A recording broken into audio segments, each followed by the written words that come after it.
So, you finally got up to an aircraft with a radar.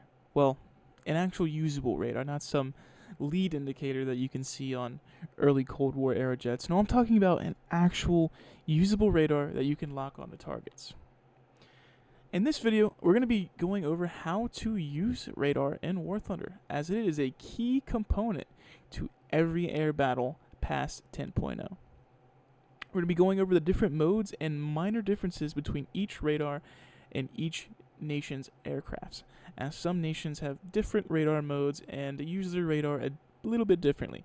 So the USA has a little bit different settings on their radars, as do the Russians.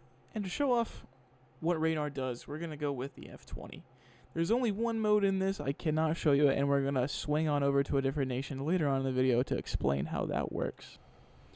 So here we are on the F-20 Tiger Shark, the brand new edition and the Alpha Strike update, which most people are going to be purchasing to try to grind their way up through top tier US. So now we're up in the air, and here's a few things we need to explain about radar. What exactly is my radar? So if we look on the screen here, on the right side of the screen, we see our actual radar dish moving around and looking for a target. And on each aircraft, the radar dish is in the nose, so you cannot actually see it, but it is in the nose of the aircraft, and that is what is tracking your targets.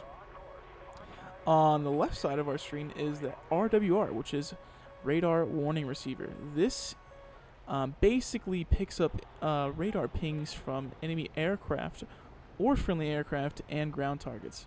So in this instance, we are getting the radar bands from the Tunguska down there, the 2S6, and that's what's picking up on our RWR. And this can warn us if we are being tracked. So right now, the Tunguska is just pinging us; it's not tracking us. But when you hear those little noises, that means that he is tracking us, and a missile could be potentially on its way. And how does the radar relate to our missiles? So if you're using the F-20 Tiger Shark, you see that I have two AIM-7 Sparrows. Now these are radar-guided missiles. They are SAR missiles, which means semi-active radar. They need a radar lock in order to fire and to get to their target. So how do we actually use our radar? How do we lock onto people? How do we just know what to do? Well, it's pretty simple. If we go to our controls, we go to weaponry, and we scroll a little bit down, you're going to see some radar settings. And here is the keybinds. So, for our one slot, I'd like to bind change radar IRST mode. We're going to put that on number key 1. Then we're going to go down to lock radar IRST onto target. We're going to put that on 2. Then we're going to see radar IRST beyond visual range combat. We're going to put that on 3. So these are kind of the 3 settings we're going to be using in our radar today. And these are the keybinds that we're going to use. And whenever I'm going to be using these settings, I'm going to put on screen what key I'm pressing to actually use this setting. So now that we got our keybinds, let's show off each mode. The first mode I want to start off with is just locking a radar onto target. And we binded that to our 2 key.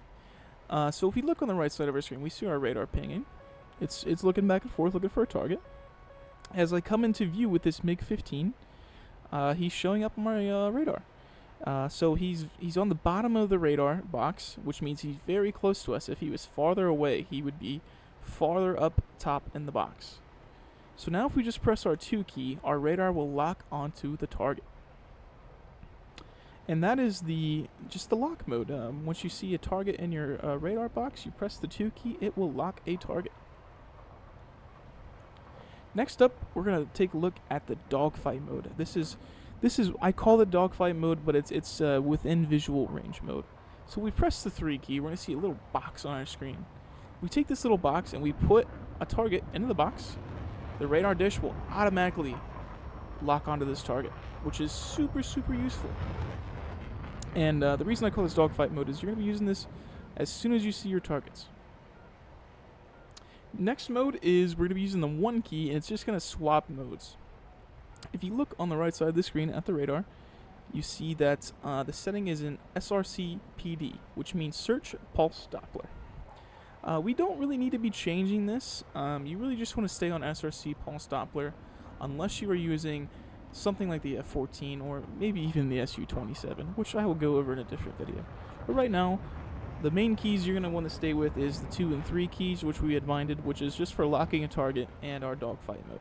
So, how does our radar relate to our missiles? Well, like I said earlier, the Sparrow is a radar missile, and it needs a lock to fire. So if I swap to my Sparrows and I just press my fire keys, it's going to do nothing. I can't lock anything on. Let's see. If I go back to the MiG-15 here and I try to shoot at him, with no lock, I'm going to get absolutely nothing. It's going to do nothing. I need to lock him in order to shoot a missile at him. So, what I'm going to do is I'm going to press 3 because I see him. He's within visual range. Switch to dogfight mode. Then I'm going to press my air-to-air missile button. It's going to see you're going to see a lock. Everything's going to turn red. Then you can press the button again, and it's going to fire the missile. And you need to maintain lock in order to get a kill with the missile. So we maintain lock, and the aircraft's down. So I'm going to show you what happens if you do not maintain lock. We're going to go down to this other MiG-15. He's a little bit farther away. We could still use dogfight mode because he's pretty close. So as you can see, there he is. I'm going to fire the missile, and I'm just going to change lock. And the missile is not going to track him anymore. So you have to maintain lock in order for your missile to actually hit him, and so you could score your kill. So make sure you keep that in mind whenever you are using a radar missile. You need to make sure you have radar lock at all times. And as soon as you see the lock leave the target, 9 times out of 10, he has successfully evaded your missile. So keep that in mind. Now we're going to swap on over to a Russian jet. Show you the differences. So here we are in the MiG-29. Usually it's everyone's first top tier Russian jet, and it's very similar to everything we just discussed, only this time it has a little bit different settings on its radar. The first thing you're going to notice is if you double tap the dogfight key, you're going to see that it has a much bigger box than the American jets. It's a little bit different. You kind of get this massive rectangle, which can give you more room to lock a target, I guess. But it's not very useful. You really do not want to be using this mode. The main mode you want to be using is your HMD. So if you look at the right side of the screen, you see HMD. That means helmet mounted display.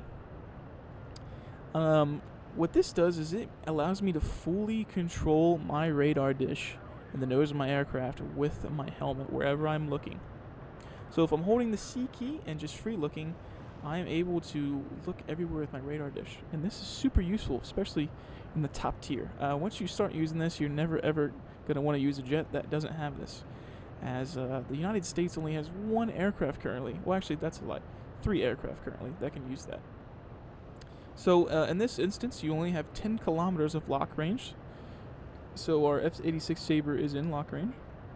All we have to do, press the lock button in the box. There you go. He's locked up. And he is going to be an easy kill.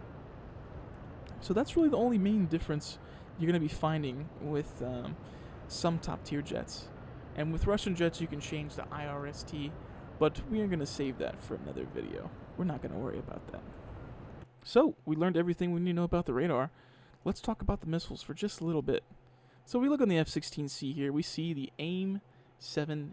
If we go to secondary weapons, we see the AIM-7M Sparrow. If you see guidance, it says SARH, and as we said earlier, SARH means semi-active radar homing.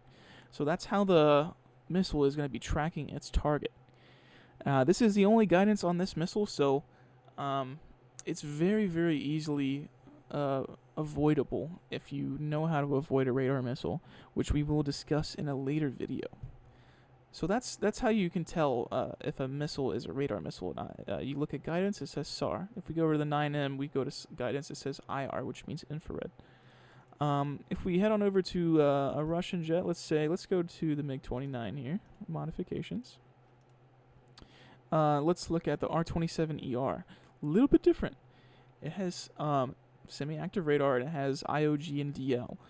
These are different settings within the missile that allows it to track even better than before. So any tactics to avoid the missile, the IOG mode and the DL guidance modes are able to help this missile get onto its target quicker. Um, it's pretty insane how this works. You can even disengage lock, and the IOGDL modes will take over and sort of guide this missile to the last known radar lock location. So it's a pretty tough missile to avoid, and honestly, it's probably the best radar missile in the game. But enough yapping. That's just how we tell the difference between missiles. So if you look here, it says guidance IR, then it says guidance SARH. So I hope you guys enjoyed this video, and you're not a dummy when it comes to radar, because it is something you're going to be using a lot. So with that being said, I'll catch you guys in the next one. Have a good one.